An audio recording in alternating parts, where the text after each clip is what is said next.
Good morning everybody. Welcome to Wild Earth and welcome to the Greater Kruger National Park, where you find me standing in the fallen giant of a marula tree. We're on a marula crest here, and just off the crest you'll find the Combretum woodlands, down into the steep lines of Terminalia, and then into the drainage lines of rich, nutrient-rich sodic soil. You can see all around me the skeletons of the winter marula trees. This one has fallen over, unfortunately, and looks like it's slowly being devoured by termites as we speak. My name is James. On camera today we've got Brian. On the other vehicle is Scott and Vium. And in the final control, the sultry tones of Tara Dales and her companion Nikki Austin. Nice to have two ladies back in control. Multitasking that they have to do, it's important to have two ladies doing that.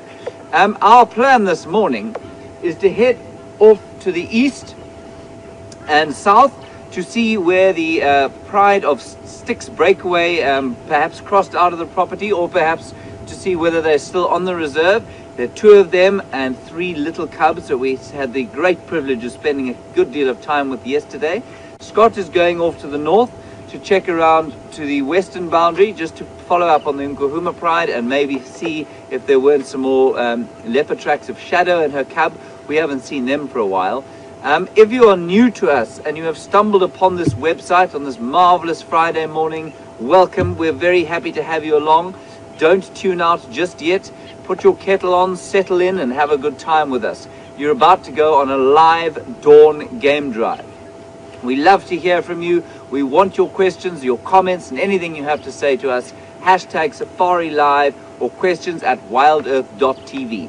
Just please note that while it's great for us that there are more viewers watching every day, it does become a little frustrating for some of our regular viewers because not all of their questions always get answered. So please do be patient with us. We get through as many as we can, and we try, and we really do appreciate them. So if your questions don't get answered immediately, please send them through again. We love to hear from you. Thank you. I'm now going to try and climb down this marula tree without injuring myself. If I do injure myself, we'll hopefully crash cut to Scott, and then Brian will tape me back together before we continue.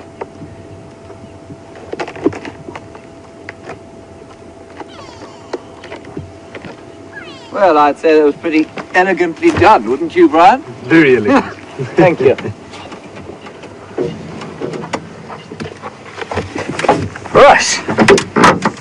It's a very odd sort of weather this morning. There's a strange breeze. It came up yesterday while we were sitting in a beautiful drainage line with the Styx Pride and their little cubs. And it was it was a hot afternoon. And then this sort of ethereal wind blew through the drainage line, and it's remained through the night, and I thought it was going to bring in a cold front, but it's not cold. There's a strange sort of cool atmosphere about the place. It's probably about 15 or 16 degrees Celsius, which puts us, if I'm not mistaken, somewhere around 62, 63 degrees Fahrenheit. Brian is nodding. Well, that's a good sign. Right, on we go. Put my blankie over my legs. As you would have seen, my legs on that tree there, they're not blessed with a great covering of anything other than hair. So I do need to cover them with a blankie every so often.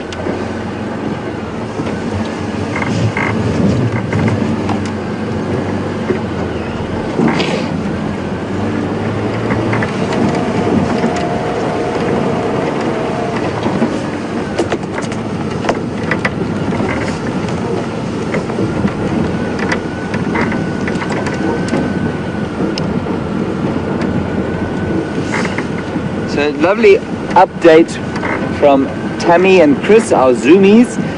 There was apparently a lioness who came to drink at about 4:20 yesterday morning at the Gari Dam, where we have a permanent camera, in case you didn't know. And then there was also a hyena calling. So, and apparently the lioness went off towards the area where we're planning to go. So that's good news, I suppose. And perhaps to our new viewers, our Zoomies are selfless folks who's around the world who spend their time monitoring our dam cameras. And we've got a couple of fixed cameras on the dams, and they're running 24 hours a day, and they're movable. They're not just static cameras. And these zoomies are people around the world who take shifts to move the cameras and pan them and see what comes down to drink, which is really a great contribution that they make to our sort of business and our enjoyment of the wild, and also to conservation. We're hoping to attract as many people onto this platform as we can, and in so doing sort of further the cause of wildlife conservation in Africa and the world. I think WildEarth has got a couple of cameras in various spots around the world. It's not only in Africa. So check out the website, WildEarthTV.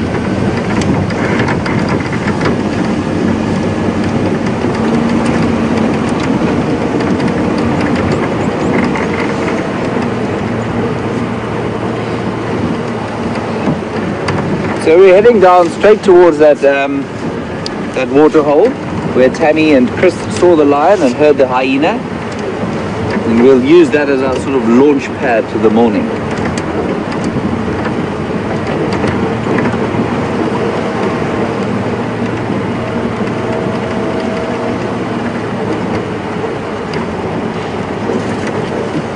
Lovely fresh smell about the air. Like I say, that rather strange breeze blowing.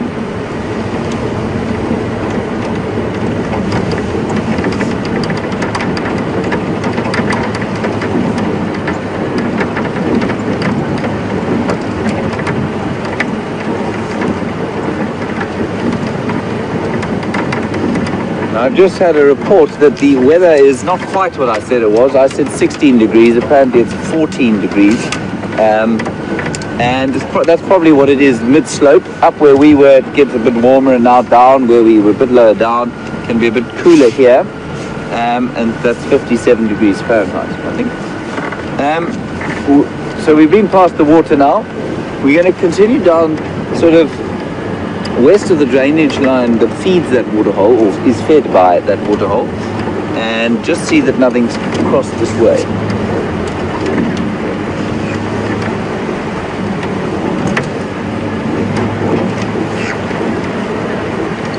Those lions and their cubs provoked a great deal of excellent questions yesterday. They also provoked quite a lot of debate as to the fate of the little cubs and the lion dynamics of the area. And I think what we'll do, Scott and I will do, just confirm a few of our suspicions and check a few things with the other lodges around the area, especially a bit further afield, and just make sure that we get an exact handle on who's who and what's going on, because there is a great state of flux, and we'll have a little feature on it at the Fireside Chat come Sunday. Because you see, there is definitely some confusion from us, certainly differing views from our viewers who are extremely in tune with what's going on out here, and then conflicting reports from the different reserves where it's not so easy to get access to what's going on. So we'll do a big thing on the lion prides hopefully on Sunday.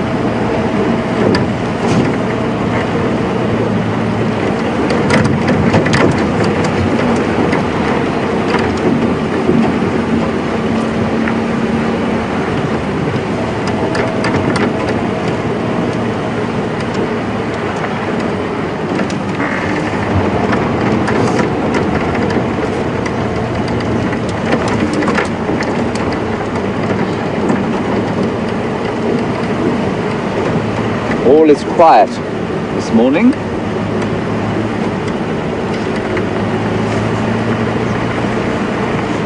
Right, so while we drive down this road and try not to run over this crested Franklin, we're going to go across to Scott, and he's going to tell you his plans, and we'll see you a bit later, hopefully with something interesting to report.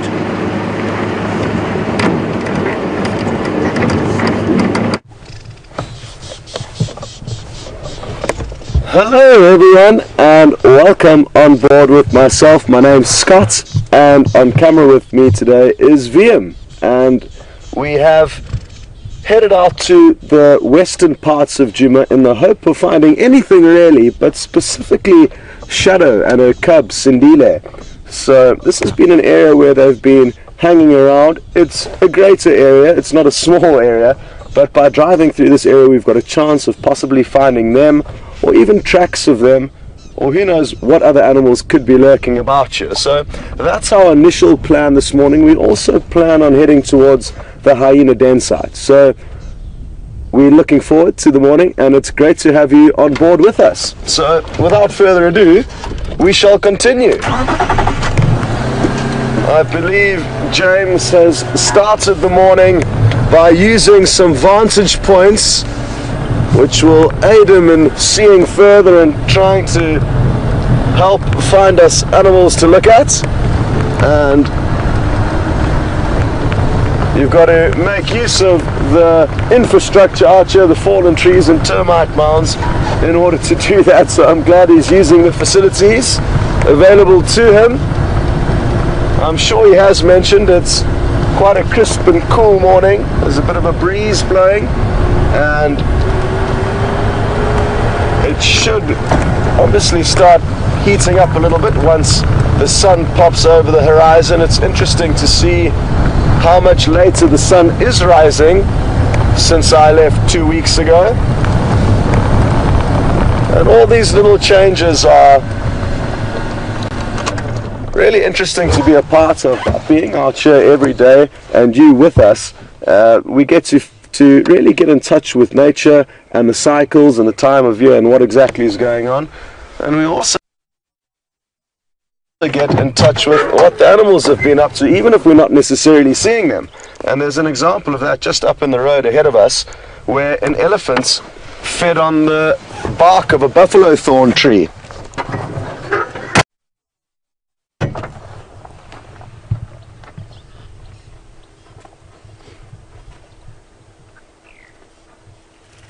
Now, what the elephant would have done is it would have bitten onto this bark and slowly turned it around in its mouth and stripped all the bark off of it. And it's done it in a few occasions. Also here you can see the bark has been removed.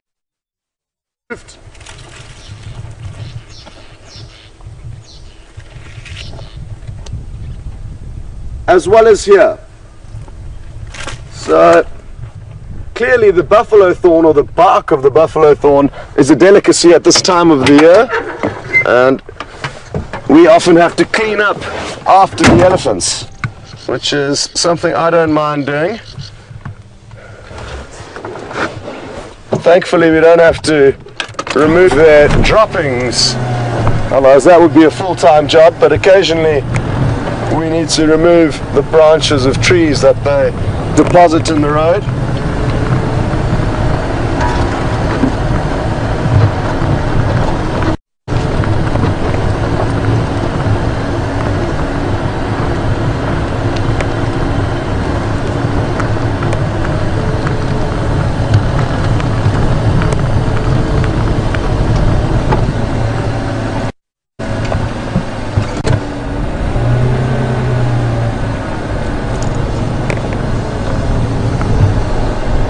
We've got a very interesting question through from William.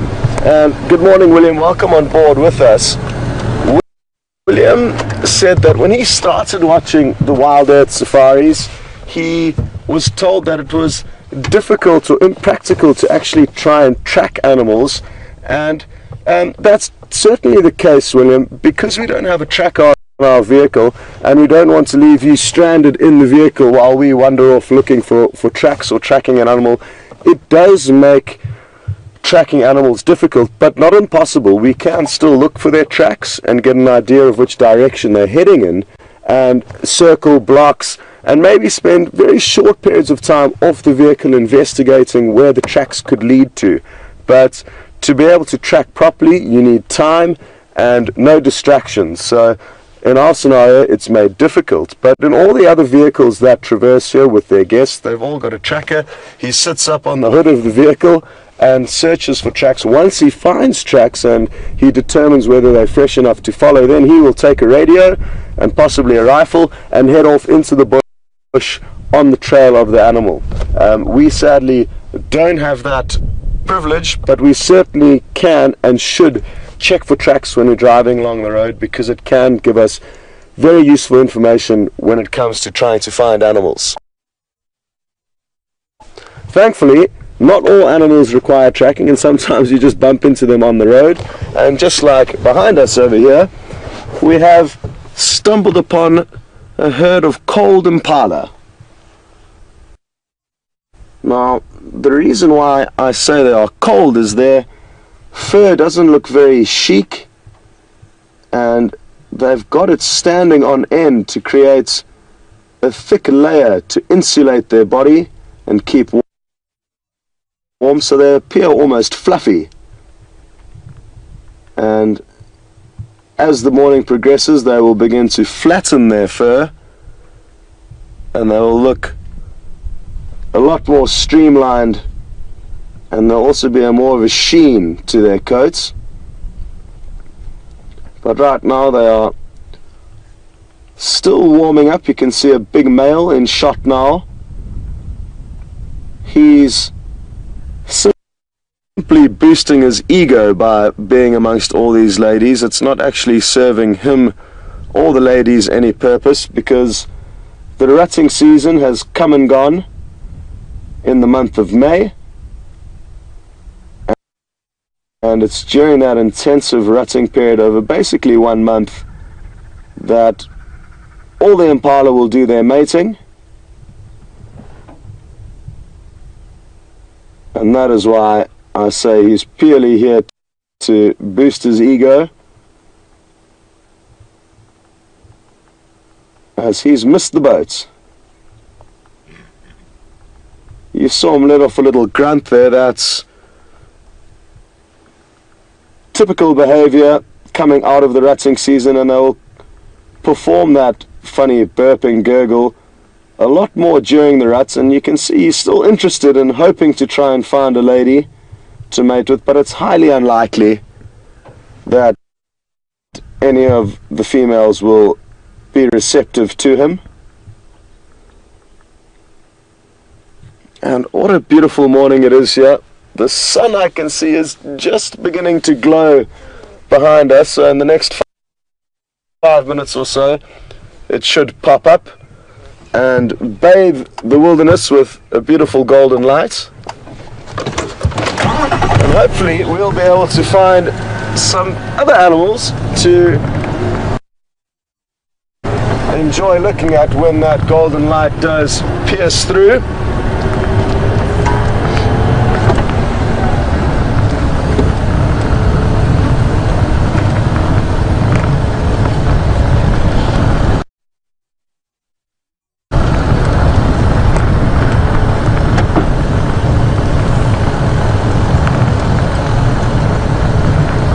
Good morning, Lucy, and welcome on board with us. Lucy would like to know if the animals in this area will migrate, or will there be seasonal movements of animals. And yes, most certainly, Lucy. A little Franklin just ran across the road there. There are a lot of animals that will move, especially the herbivores, in search of food. And as the seasons change, food will vary in certain areas. So we typically find the greatest movements of animals is amongst the herbivores, not so much the predators. And the elephants, which Lucy's interested in because she's noticed that we haven't seen very many, are one animal that are not bound by territory. So they will move throughout the year in search of food and can move hundreds and hundreds of miles in order to find the food that they're looking for. So it's no surprise that there aren't elephants at the moment, but in the coming weeks they could come in for a while and then move off, and I'm hoping that's the case. They're such wonderful animals to view, and it would also be interesting to know where exactly they've moved off to. But the beauty of the ecosystem that we are a part of, being the Greater Kruger National Park, it is massive. It's hundreds of miles long, and that allows animals to move freely in search of food. We've also noticed changes in wildebeest and zebra numbers compared to the summer months, November, December, January. relative to now. But those are natural cycles, so nothing to be concerned about. And I guess you could call them mini migrations, but not massive migrations that occur in Africa like the wildebeest and zebra migration that occurs in Tanzania and Kenya from the Serengeti into the Masai Mara. And there's also another large wildebeest migration in Zambia, which is less well documented, but it also occurs. We don't have those hundreds of thousands of animals moving together simultaneously in one direction in South Africa, but there are certainly seasonal movements with the smaller herds that move from place to place. Just gonna check carefully here for any signs of tracks. I've noticed some old male lion tracks. They're probably a couple of days old. I can see there's a lot of other tracks that I've been moving on top of them. But other than that, nothing very fresh. The beauty of this time of the year with tracking is that the roads are so dry and dusty that it allows us to really see the tracks very easily. But for me it can be a little bit confusing because I have been away. The tracks do hold themselves very well in this dry and dusty conditions that we find ourselves in.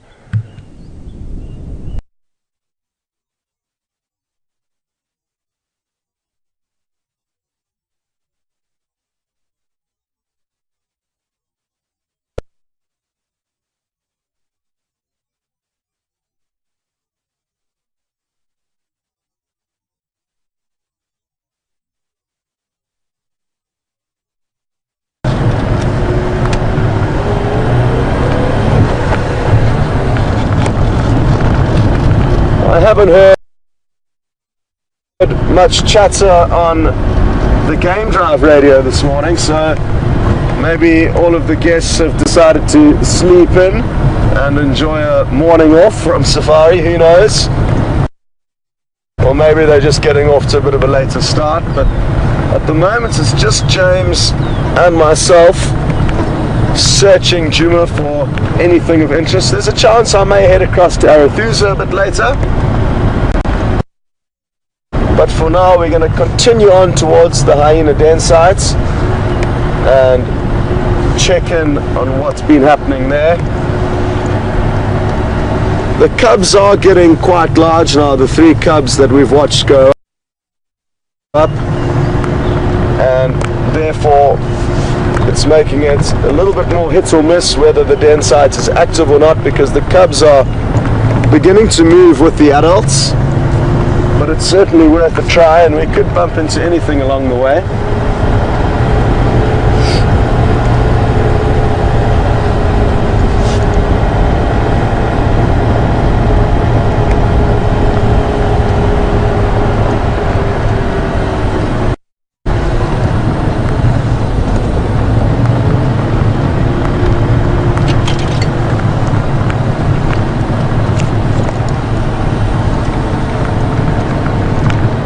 Some hyena tracks coming down the road towards us, but hyena is one animal that you would be very brave to try and track down, because they cover such huge distances every night that tracking them would be near impossible.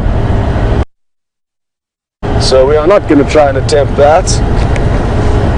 But we've just got a question through from Matt in Texas. Good morning, and I'm glad to have you on board with us. Matt's interested to know whether the impala are impeded in any way when they fluff up their coats to keep warm, and if a predator was to attack them, would it in any way slow them down or cause them a disadvantage in escaping? And no, I think it's an instantaneous reflex that they can almost just flatten those furs, so I don't think it's going to slow them down or have an impact on them escaping in any way.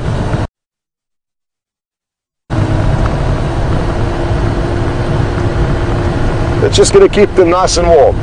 so that at least if they do have to run away from a predator, they aren't frozen when the time comes.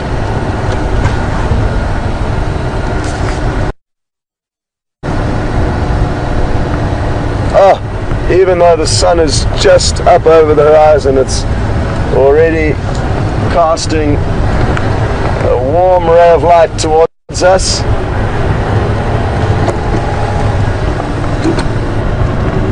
And now I would like to try and find you something to look at with this beautiful morning light.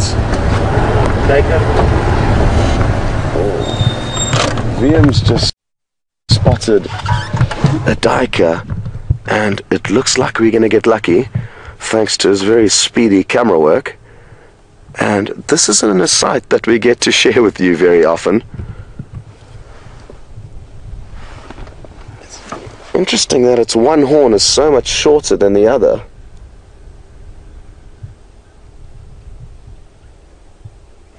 And it looks like it may have possibly broken off in a fight.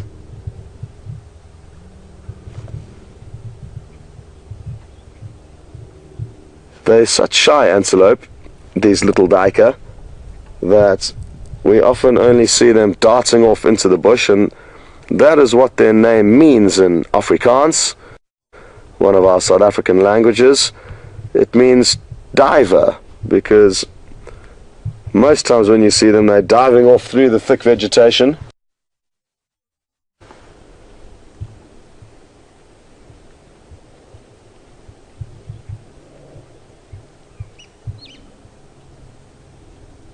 And it too, just like the impala, seems to have its coat ruffled up, creating that warm layer of insulation. Well spotted, VM, and good work on the quick camera work. VM knew immediately that he needed to move quickly because he did run a risk of that duiker disappearing before we could show it to you. And it's always a little bit of a gamble when we're driving along as to which animals we should try and show you and shouldn't, because a lot of the time it will end up in a situation where we stop the car, get all excited, and the animal disappears before we can show it to you. But thankfully, unlike the impala and the duiker, VM is warm, he doesn't have his fur puffed out, and he is maneuvering nice and quickly. Well, we're going to continue towards the hyena den site. We should be there in about 5 or 10 minutes, so we'll be sure to let you know what happens.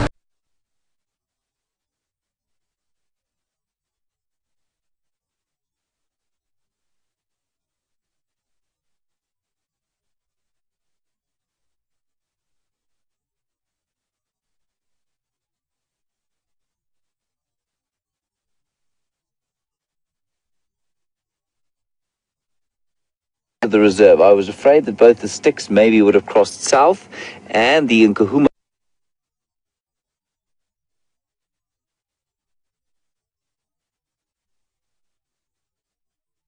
Karula is the sort of star of the Djuma show. She's a beautiful 11-year-old leopard who I have yet to meet. Ellen, if you are watching, you became slightly offended, I feel, that I won't do that again. 11-year-old, sort of, let's just say, almost over the prime of her life, but she's the star and she has an enormous territory in this area, and I've yet to see her, so I was really excited to come across here and see if her tracks haven't crossed back onto Djuma. So you're currently looking due east into a reserve called Torchwood, and you can see there are no fences, obviously, between us and them. And Karula was just around here on a duiker kill yesterday, but we obviously can't go into Torchwood, and so we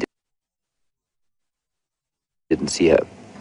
So I was hoping she might pop out for our first introduction, but she seems to be avoiding me, saucy minx that she is. Right, we're going to carry on up this eastern boundary.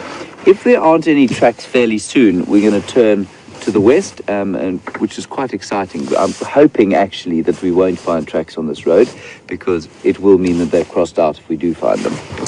So here we go. We are now exactly due east of where the Nkuhuma pride was seen yesterday, and they will move around quite a lot during the night, but it's just going to be so interesting to see what happens with the dynamics going forward. The two prides were, the 6 females yesterday were marking all the way along the sort of direct border of the two prides, and so it'll be interesting to see if there isn't some form of conflict at some stage.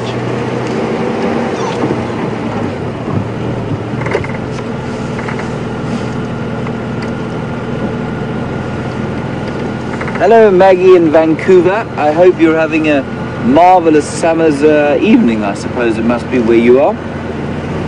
Yesterday, in fact. I hope you're having a good Thursday evening. You want to know what is the survival rate of the cubs that we saw yesterday. Maggie, not great. I'd say 1 in 10 males probably makes it to adulthood, to dominate a pride. Lots more will get to sort of 3 or 4 years old, but after that they're in trouble, because they have to then try and take a territory. So Maggie, 1 in 10 males probably to full dominance. Females have a better chance because they will remain with in their natal pride, or the pride in which they were born, and so I'd say the female cubs have probably about a 50% chance of surviving to adulthood. That's not great, but it's better than leopards. Leopards in this area, we've got extensive data on the leopards in this area, and it's only 1 in 30, at least 35%. So roughly 1 in, what is that, Brian? I can't work it out. Roughly 3 in 10 will make it to adulthood.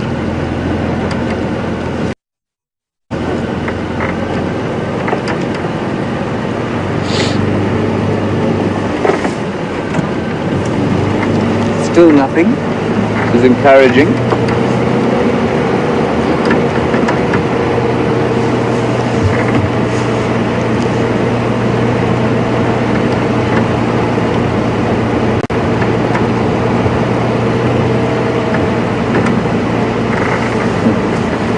Hello, Djuma in Oklahoma.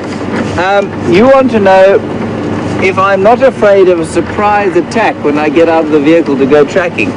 Julian, when I started in the bush, I was absolutely terrified. I was convinced that behind every bush lurked an animal with enormous teeth and claws waiting to devour me at a moment's notice. But as I've become more used to the bush, and a lot of my training was on foot, you start to realize that it's highly unlikely. You also start to realize that you have to be vigilant and aware. And as long as I'm aware of what's going on, so we check what's happening.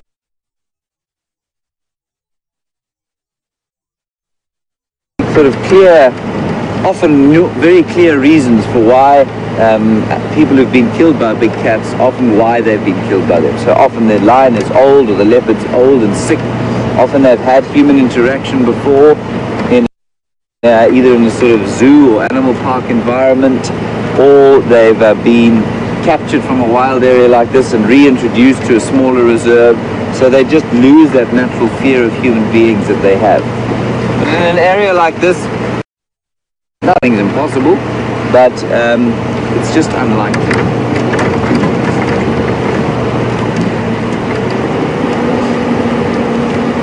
The sun has just peeped up over the horizon.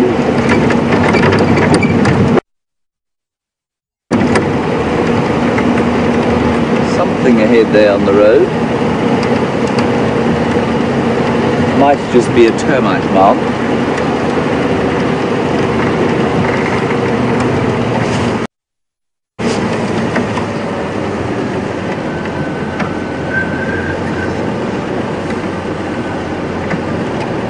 Tracks of some hyena on the road. Is that a zebra there, Brian? focus.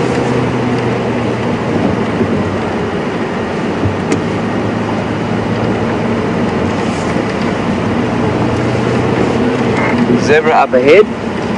We're going to go and have a quick look at them, then we're going to come back down this road here, which is where the Nkuhuma Pride was left last night, and see if they haven't murdered something during the course of the night.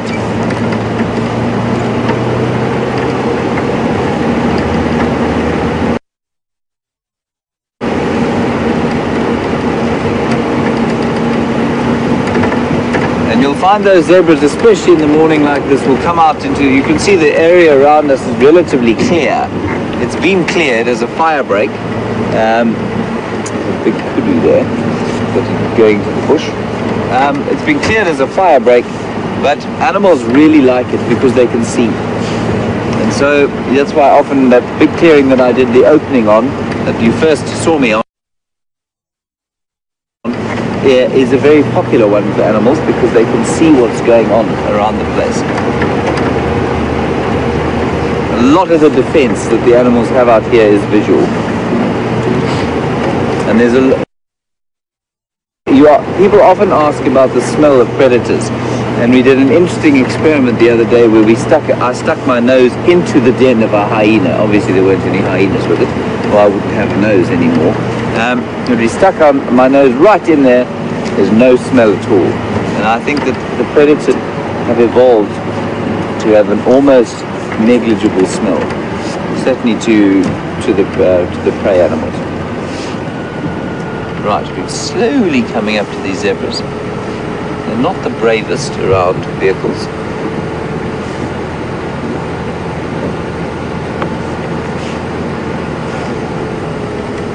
And interesting question we've just had.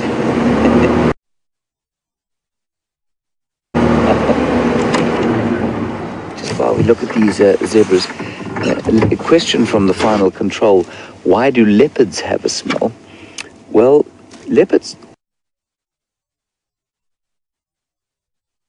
probably don't actually have a smell. They do smell when they mark territory, though. So their dung and their urine will smell, and there's often people talk about the buttered popcorn smell of leopard urine. Now, that will smell quite strongly and will stay smelling, but the leopards don't.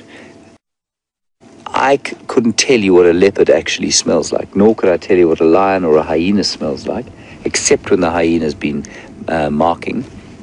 I'm not suggesting that maybe animals with more sensitive noses wouldn't pick them up, but to me, they don't have a smell at all.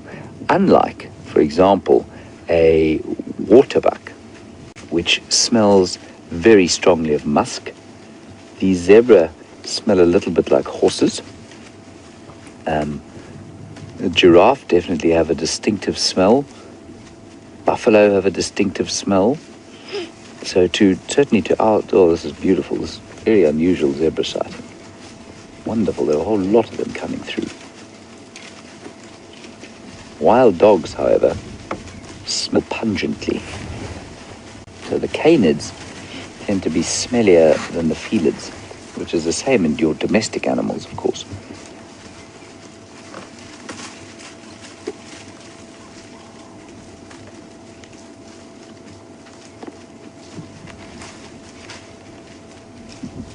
That's the stallion behind there. He's just made sure that everyone's gone past. I'll just quickly do a turnaround. And the stallion is an important, zebras are the only ones with a sort of herd structure, social structure like they have out here of the herbivores, with the stallion and his 3 or 4 wives and their offspring, and he will defend them. So we had a little Father's Day feature the other day where we were trying to think of good fathers out here. We came up with frogs and jacanas and various other birds. We struggled to think of a mammal, and perhaps this is a good example of a good mammal father. Where the stallion will, if they're going through thick bush, he will lead them. Otherwise, he'll walk behind and make sure nothing comes from behind. And Brian, I don't know if you've seen it, but there's that rather lovely crested barbet that has landed on the termite mound when the zebra disappeared. Where about? Oh, there.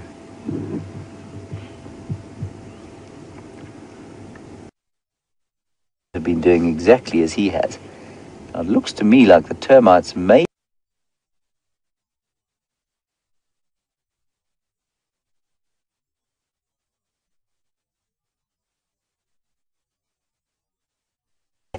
So the termites will leave a little chimney open often just to remove some of the heat from inside. They maintain an amazingly consistent 37 degrees inside those mounds, and they have to keep some of the chimneys open to let some of the metabolic heat out, but less so in winter than they do in summer. But often these birds will come first of all to, the first thing they'll do is try and get a quick meal at the open chimneys. But the second thing that they do is they sit there after a cold night and they just enjoy the warm breeze coming up from underneath the ground. It's a really, it's a tremendously pleasant thing to do, to sit on a termite mound and warm your hands over one of the chimneys. I don't think this bird's being particularly lucky though. Isn't he gorgeous? He's normally a fruit eater, but obviously in summer, fruit eaters out here, if they're not flying to Europe, are not going to have such a good time. So they have to diversify their diets. And so he's going to try and find some termites. Termites are full of fat. They're brilliant for energy.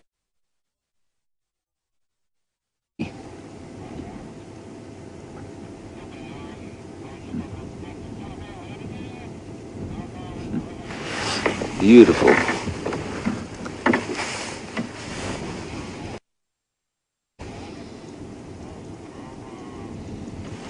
Lovely. Okay.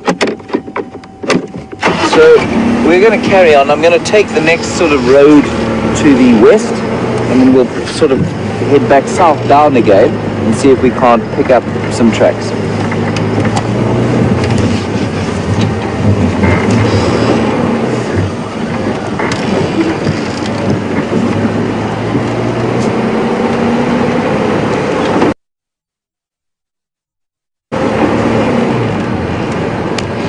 Hello, Ray in Las Vegas. Ray, this question will perplex people until our end finally comes with the Andromeda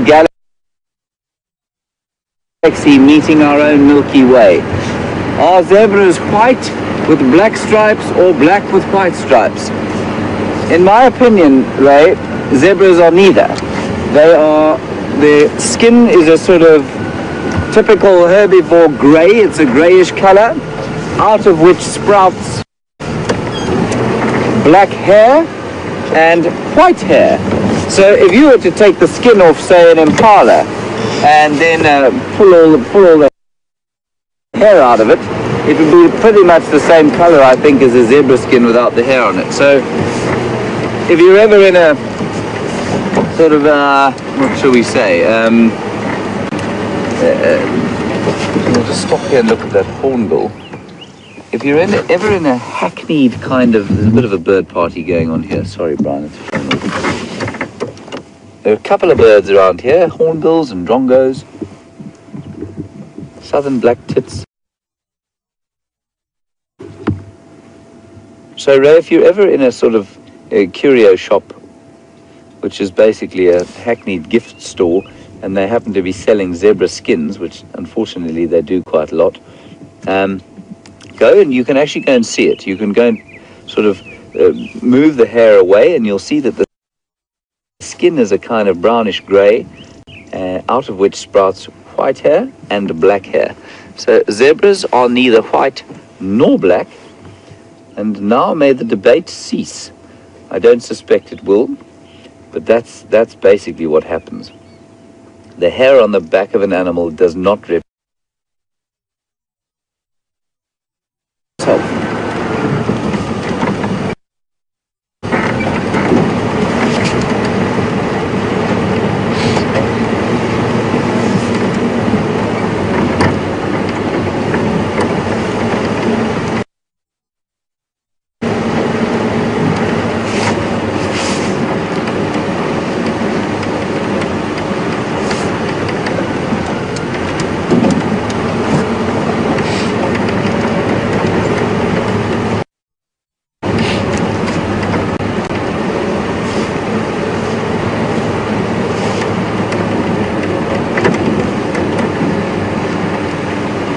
Hello, Elizabeth in Minneapolis.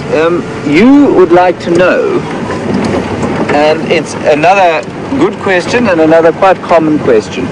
Would a mother animal, like for example, the lions we saw yesterday with their little cubs, would they be likely to cause damage or more likely to attack us than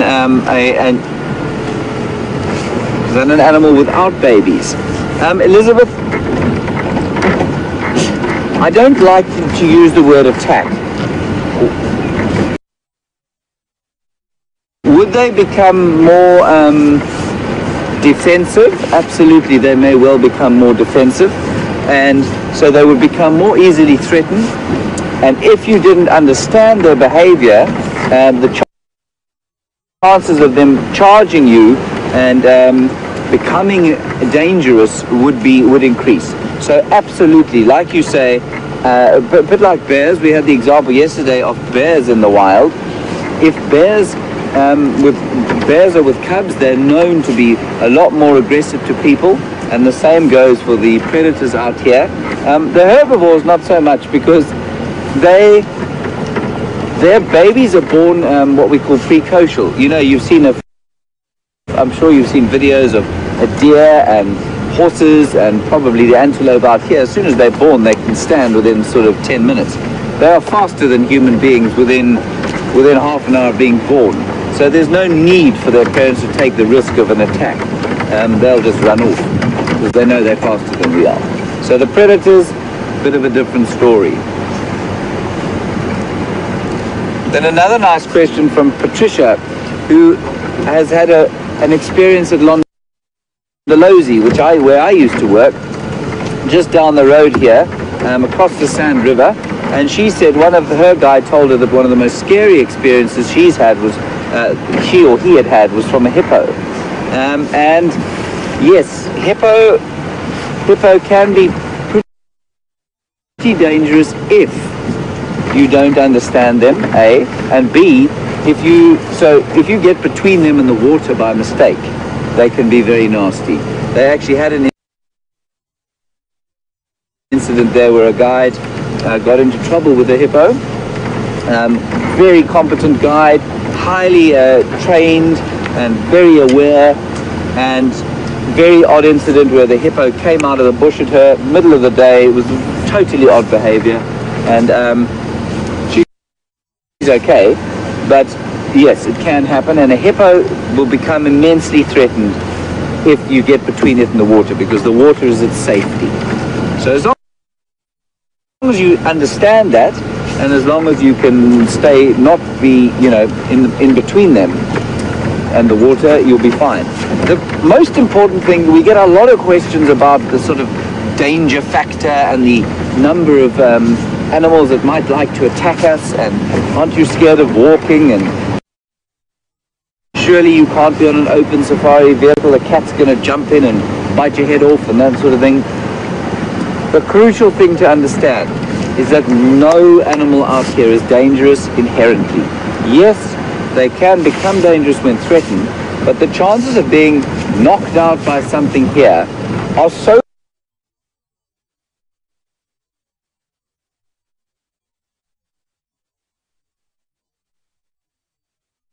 but more than 20,000 people in America every year die falling out of their beds. So you can see how our psychology makes the danger of wildlife, I think, a lot worse than it actually is.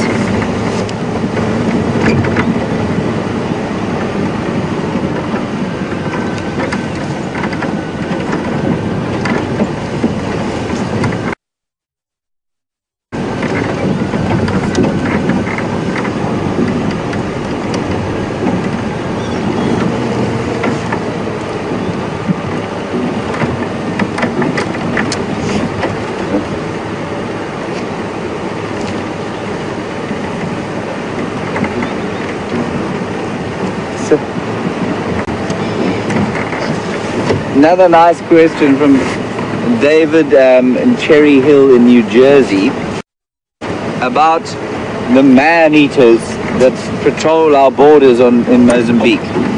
So I'm just going to stop here while I have a listen. It's a good idea to listen. We're in and around the area where I'm hoping the lions might be. So we're just going to have a listen, see if there are any alarm calls. David, there are prides of lions that patrol. For those of you who don't know, what happens is that our border with Mozambique to the east is quite porous.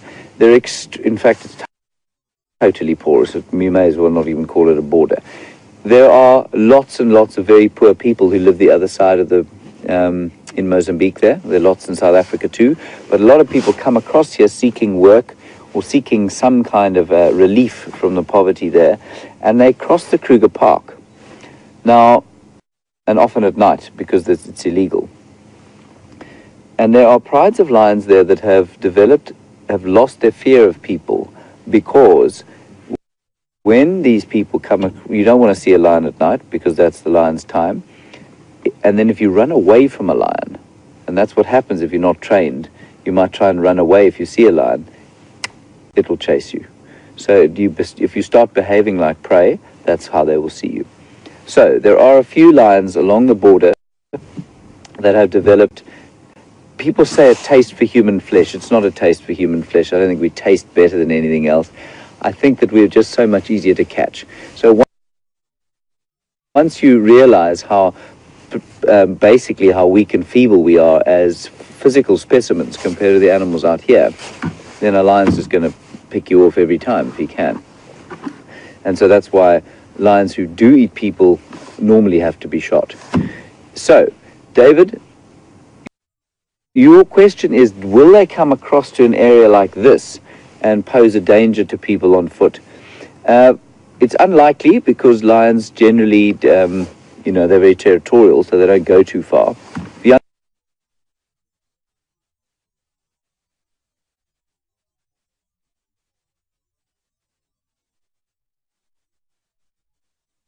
Seen those lions on foot, and yeah, it's not a major issue. I don't think there are huge swathes of big giant prides of man-eaters patrolling the border.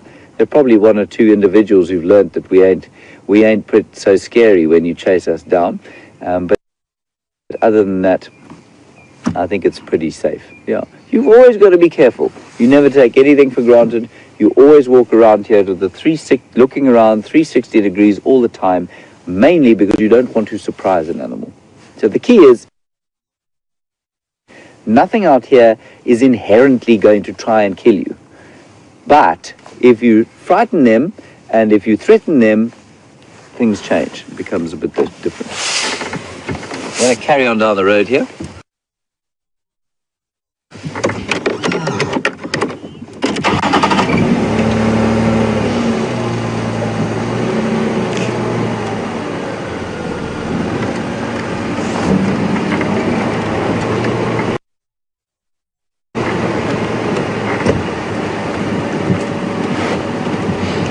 Hello, Eve Comms on email. Eve, you are exactly correct. Eve is just making mention of the recent attack and the unfortunate death of a tourist at the Lion Park in Johannesburg. The Lion Park, it must be understood, is not a wild area like this. It's it's sort of a zoo, basically, a lion zoo, where the lions are fed by people. They are administered to by veterinary people.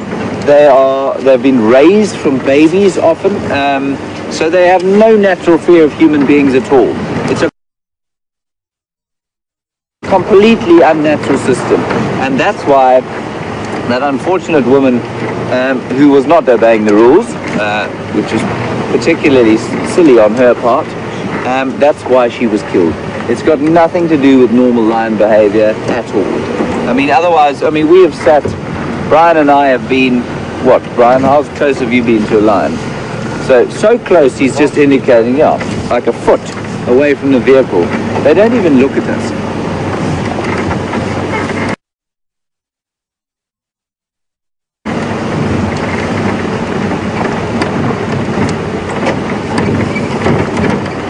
So this is round about where the Nkuhuma pride was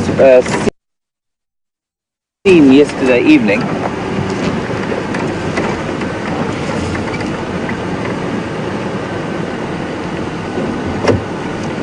There we go, lovely point from Edward.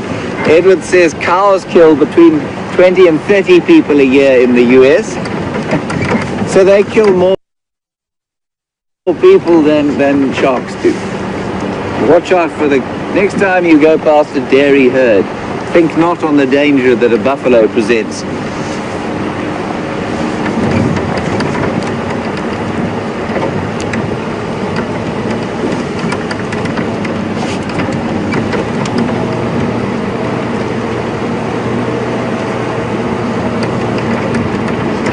So far I have yet to find a track of any kind of predatory cat, leopard or lion.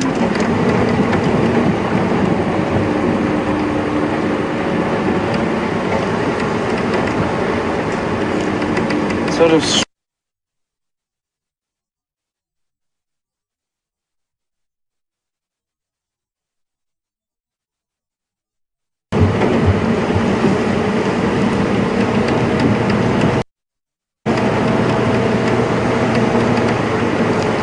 fairly lifeless part of the reserve, this at the moment.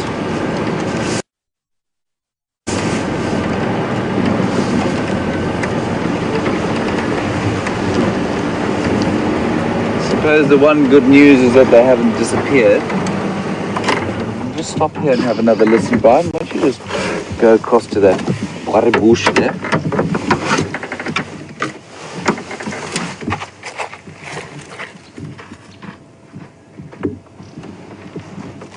So, this is quite freshly done, and I'm often asked by people who see buffalo horns, which seem to be red on the top, why are they red on the top? And that's why they're red on the top. Buffalo get very itchy on the top of the head, and they come and they rub their horns up against trees like this, and a tree like this, which is a guarri bush, Euclea divinorum, there's often quite a lot of tannin in the bark, and that's what gives it the red hue. And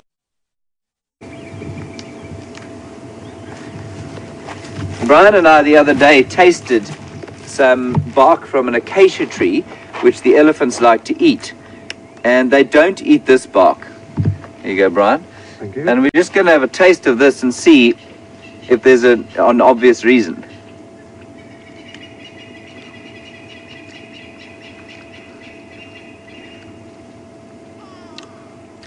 I don't think that's too bad. It's a bit tanniny. In fact, it's very tanniny. so with the acacia bark, it peels off in these lovely sort of chewing gum-like strips, and there isn't that kind of bitter tannin taste that you get out of this. You can almost taste the vitamins in the acacia bark and not in that guarri bark. Nothing eats these guarri trees. They're one of the most common trees we get out here, but they produce lots of chemical and defensive mechanisms. No thorns, very pleasant. You use them for fire beaters. They're very easy to break, but nothing eats them. And any other tree without defense, obvious defense like that, gets absolutely hammered out here. But these ones don't, because they were very strong chemical defenses.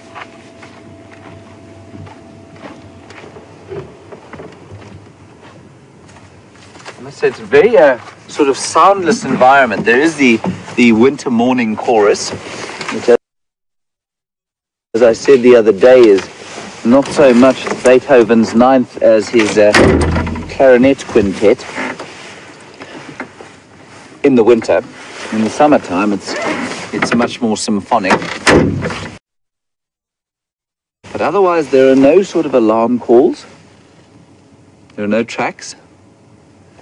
All is at peace.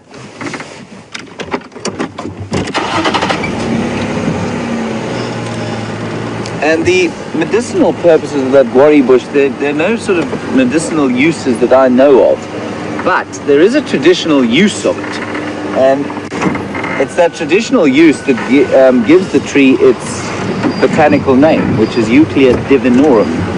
And all over the world, people try and divine water with forked sticks. It's a little tiny little nyala baby. A park. There we go. Nyala cow and her little lamb.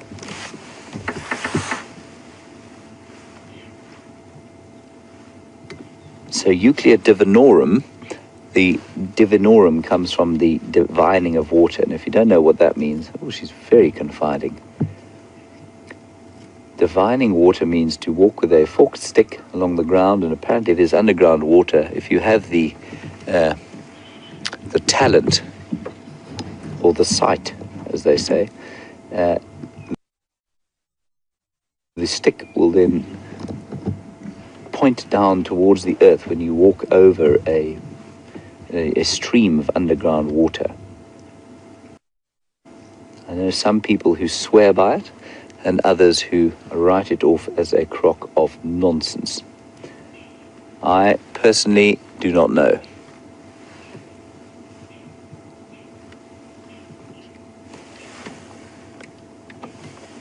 Beautiful in the light.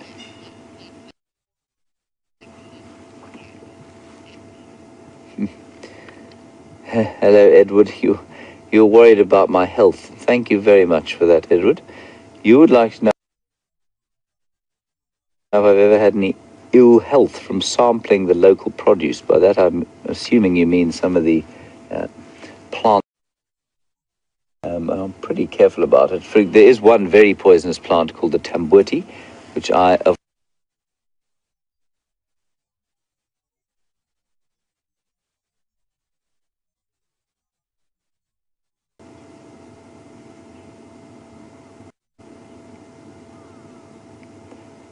Unusual that they should be on their own like this without some more nyalas. Not very clever to be alone in an area like this if you're a tasty nyala baby.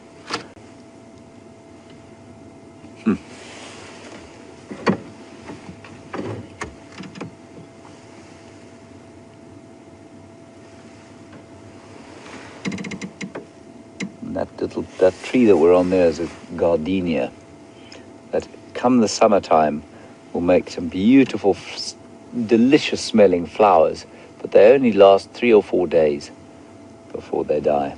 But it's really great when you can find them. Righty-ho. Let us press gently on and see what we can find. The morning is having a slightly soporific effect, I must say. It's rather peaceful out here, isn't it, Brian?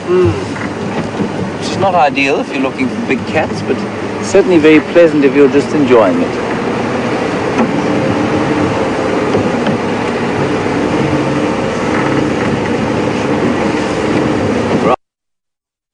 Right. Lie on track.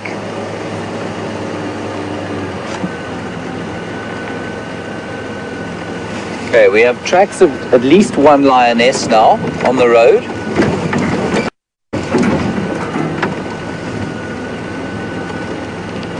So we're going to go across to Scott now. Brian and I will follow up on these tracks, and if we come up with anything, we'll be sure to come back to you as soon as possible. So we'll see you just now. Wish us luck.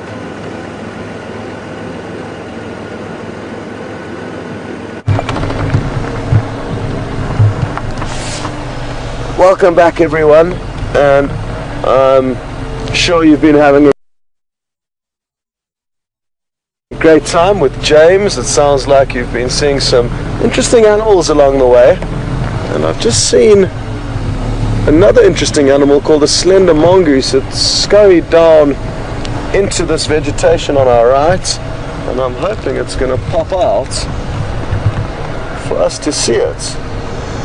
But I fear it may be hiding from us. We're at Treehouse Dam. It's a beautiful waterhole, and interesting to see how much it's dried up in the 2 weeks that I've been away.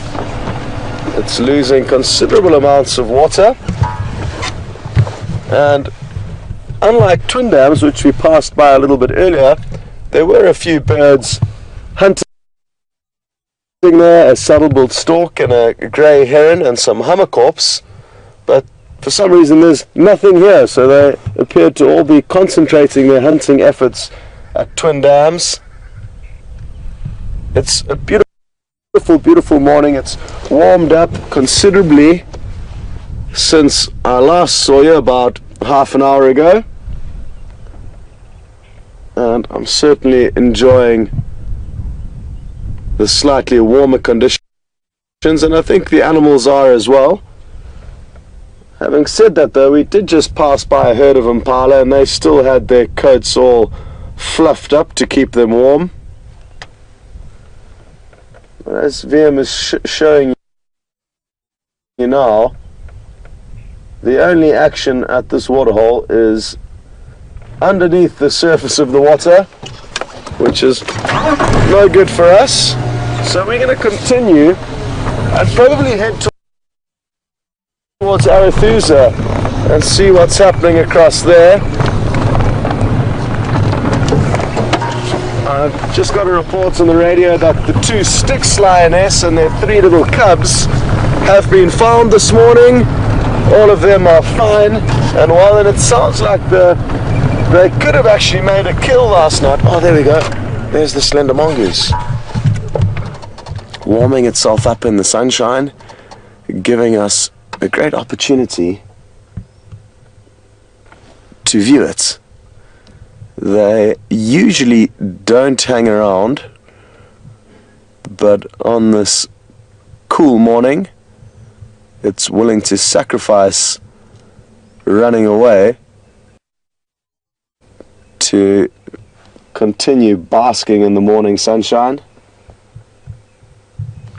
Now, unlike the dwarf mongooses, which we get here, that live in colonies, the slender mongoose is a solitary mongoose.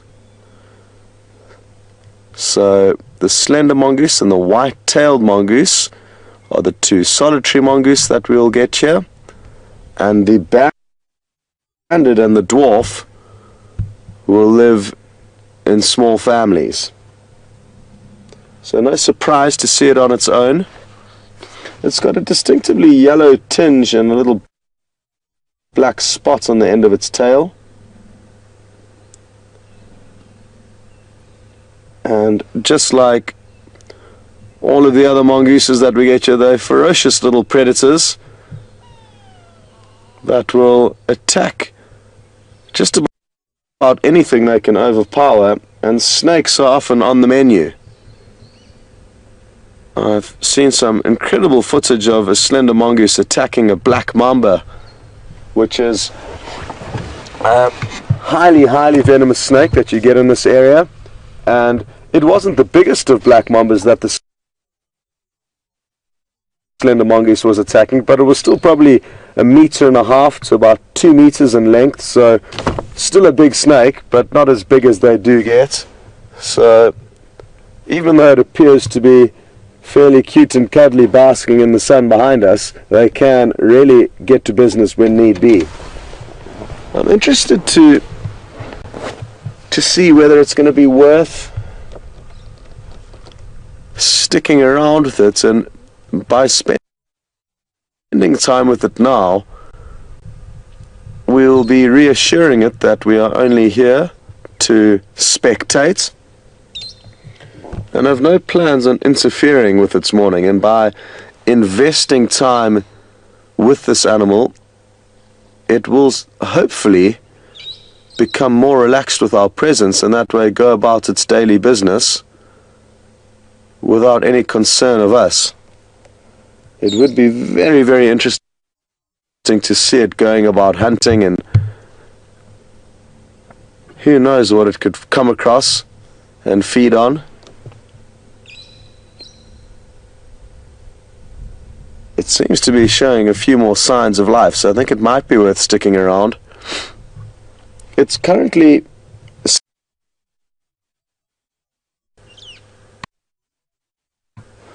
imagine if it pulled a snake out of one of those holes. That would be a serious bonus.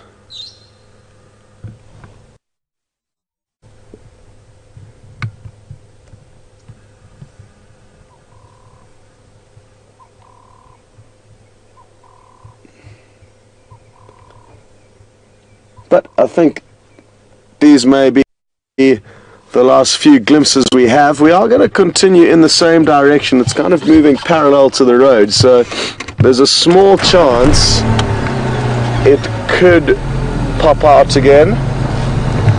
But that, like I said earlier, was a really great viewing of a slender mongoose that don't usually stick around.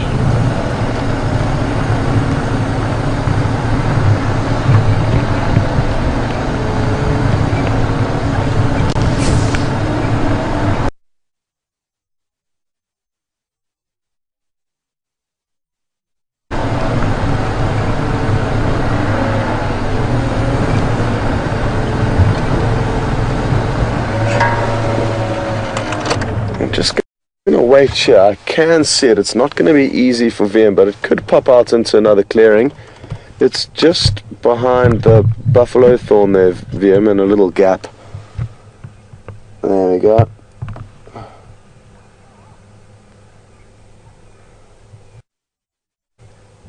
It's not easy to see right now, but as it moves its head, you'll be able to notice it again. And I just want to really make the most of this opportunity because it does seem quite relaxed with us. To see if we can't get a better insight into its daily activities.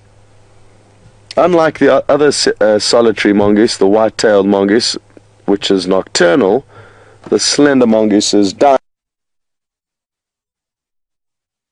so it's a daytime mongoose. But at the moment it looks like it's just found another place to bask in the sunshine. So I'm not sure how long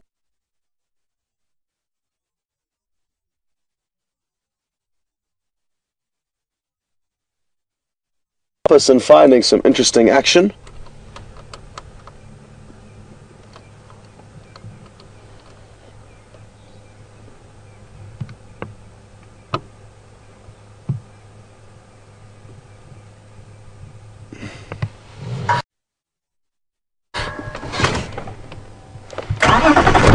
Okay, well, we are going to carry on and leave this slender mongoose to its own devices. And just to give you an idea, it's probably about 2.5 to 3 times the size of the dwarf mongoose, which we usually see. So the dwarf mongoose's bodies are about 6 inches long, I'd say, and the slender mongoose's body, I'd say, is about 12 inches, so probably double the size.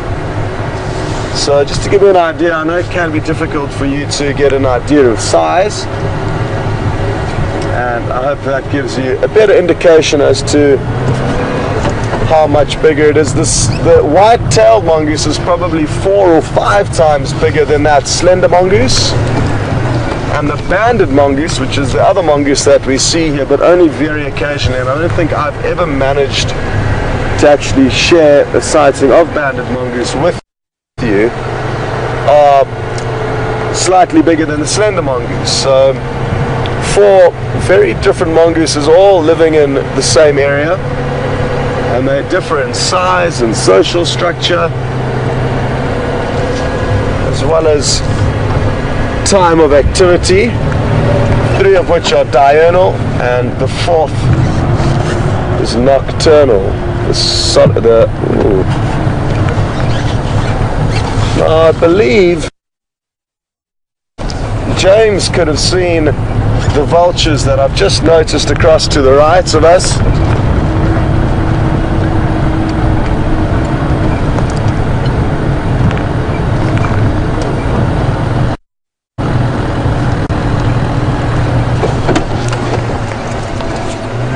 Well, I've just got a great report that there are 2 male lions at the Djuma waterhole. So we've thankfully got a live waterhole camera over there that will allow you to take a look right now if you would want to. But now we just need to work out who's closer, James or myself, to go and have a closer look with the vehicle. James for Scott.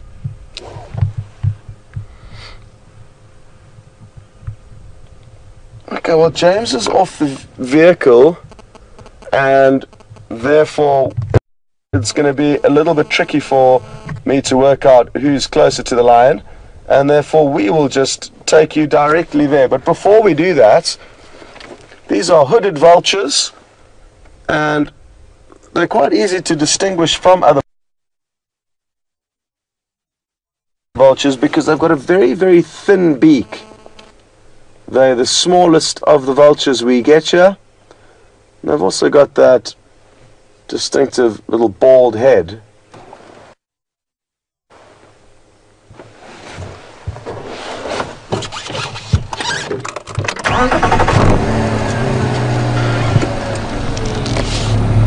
And we're off. Well, nothing like a radio call like that. And I am gonna now hastily take us on a bit of a roller coaster to get to these male lions and see exactly what they're up to. I'm guessing they must have come from the north,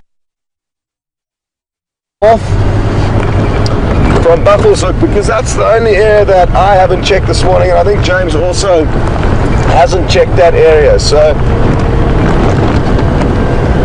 they snuck in without our knowing, and what a pleasant surprise it is.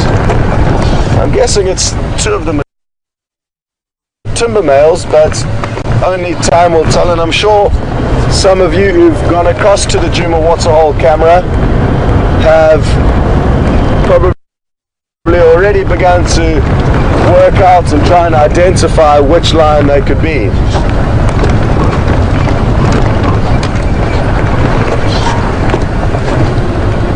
Craig, Scott.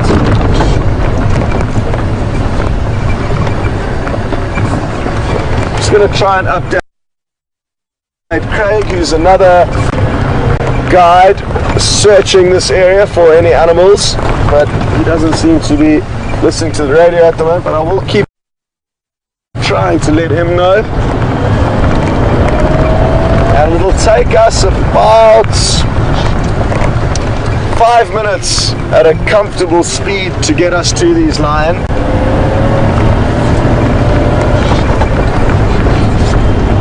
I do want to kind of rush across there to make sure we get as much action out of them as possible. And who knows what could happen in the next few minutes. There could be some buffalo approaching the waterhole or in the vicinity, and that would be a wonderful showdown there. It's so important for all of us involved in this to work as a team and share whatever information we can with one another. Sorry, Impala, we are in a rush.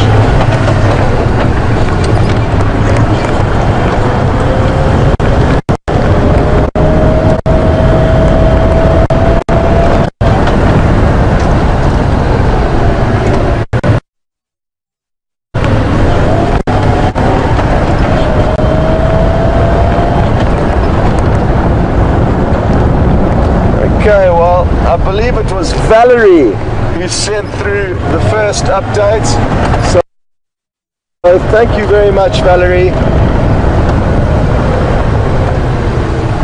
And it's not only 2 males, it sounds like the whole Nkuhuma pride is there. Now that's really interesting because they were last heading east away from the waterhole when we left them last night. And who knows, maybe they made a kill nearby and have now come to quench their thirst. Either way, happy to know on the property, and I'm told that they are looking very full belly. So that makes sense that they did make a kill nearby. They've had a successful evening, and that's great news because they were looking relatively hungry last night. And that windy evening that made for good hunting conditions was capitalized on by the Nkuhuma Pride. It was a very windy evening until about 9 o'clock last night, and I'm guessing that in those first few hours when it was windy they managed to get lucky.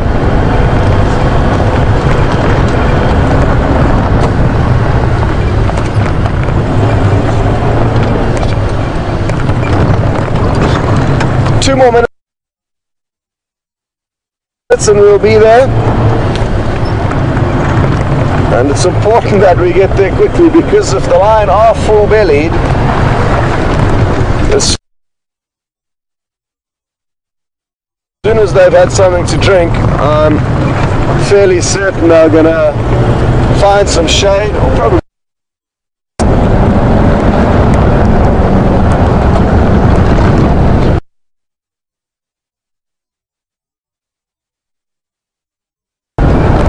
so the little road that just veered off down to the right is where half of us are currently staying here at Djuma, and that'll give you a very good idea of how close the lion are to where some of us sleep. The final control room is just up ahead of us, so we're also very close to everyone in final control.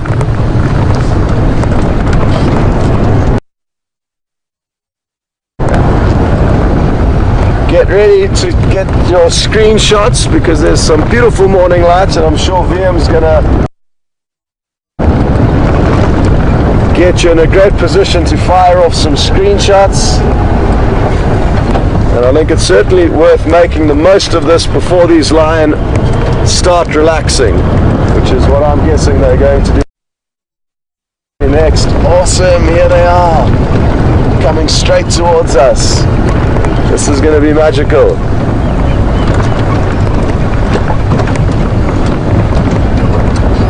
It's just an opportunity to get us down into a little dip where we'll be shooting from a low angle up towards them, which is going to make for some great shots.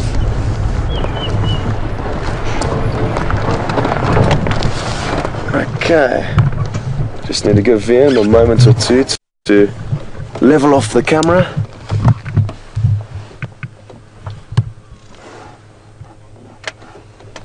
They certainly have had a lot to feed on. I wonder what it could be that they managed to catch.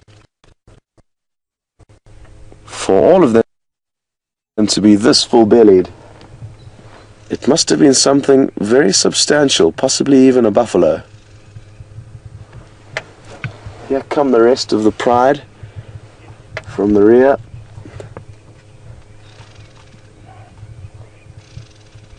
Absolutely awesome. Look at this. You can see all of the mud on their chin from where they've been drinking.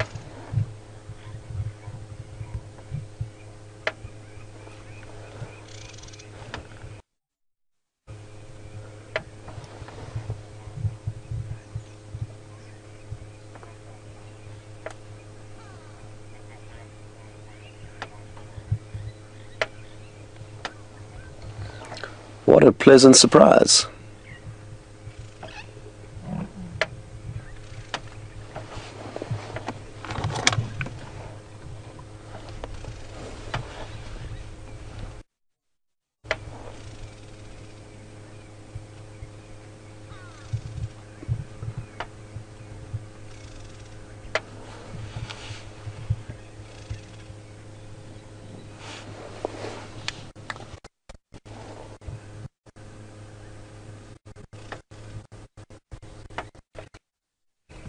Again, I must say a huge thank you to all of you that sent through the updates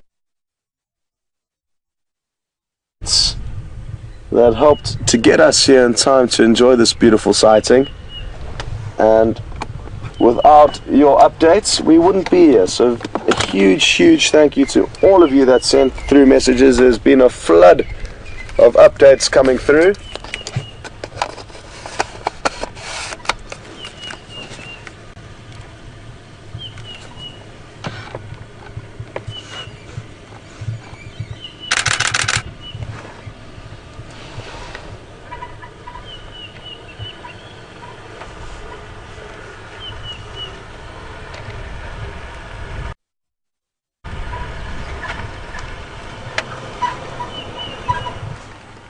Morning, Craig. How are you? Good, how are you doing? Morning, everyone.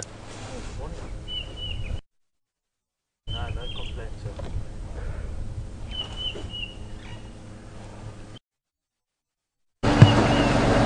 But that's no surprise, and like you may have just heard Craig